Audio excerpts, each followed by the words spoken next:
Today we are here in the beautiful Otterlo at our customer Timberlab. Timberlab specializes in wooden outdoor lighting, charging stations and other nature-inclusive products. 4 years ago, Gerben, the owner of Timberlab, decided to start building a robotic milling cell. The demand of his product became so great that the conventional way of production was no longer sufficient. Together with Blue Flame 3D, he built a very special robotic milling cell, of course powered by NC Robot. Let's take a look at how they are doing now, 4 years later.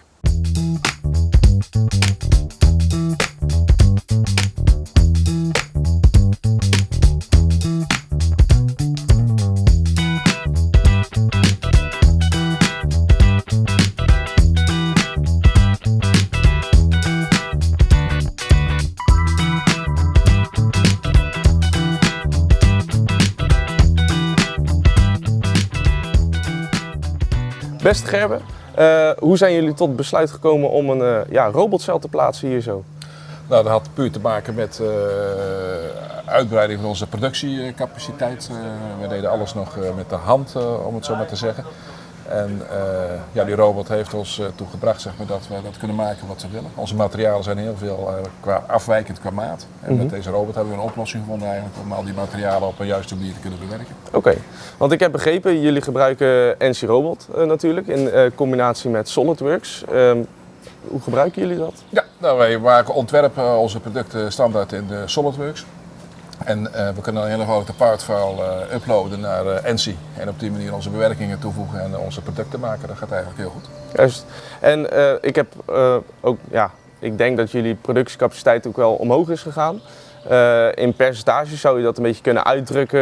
Ja, hoeveel ben je erop vooruit gegaan? Ja, dat is natuurlijk heel lastig, omdat we voorheen alles met de hand deden, wat ik net al zei. Maar als we het echt zo moeten inschatten, dan denk ik dat we qua capaciteit daarmee wel een slag van 70% hebben gemaakt. Ja. Oké, dat is best wel een hoop. Ja, ten meer ook omdat die robot doet zijn werk, ondertussen kun je zelf weer andere dingen gaan doen.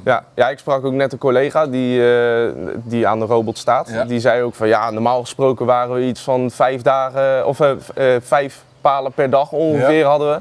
Ja, en nu met die robot kunnen we er misschien zelfs wel 30 of zo op een dag draaien. Ja, ik denk wel 50 of zelfs nog wel meer inderdaad. Dat is best wel een hoop. Ja. Dan de laatste vraag. Hebben jullie ook het assortiment kunnen uitbreiden, omdat je nu meer flexibiliteit hebt misschien? Ja, in je ontwerp kun je wel makkelijke dingen bedenken die je kunt maken inderdaad. Ja. Sterker nog, er zijn bewerkingen met de robot die je met de hand of met een andere machine niet zou kunnen doen. Dus er zijn zeker ook wel andere producten uit voortgekomen en nieuwe ideeën en inzichten. Ja. Oké, nou dat is ook wel mooi dat dat kan. Dat is super. Nou Gerben, hartstikke bedankt.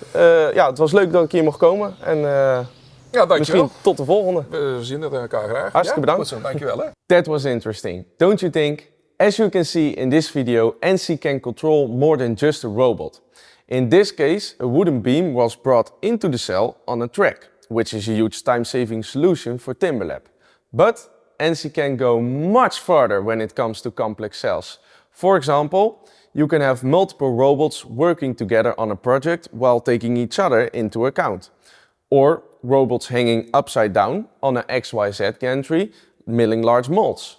With NC Robot, it is all possible. So, if you're looking for the ultimate CAD/CAM OLP solution that can help you realize your robot project, please let us know so that we can help you make it a success.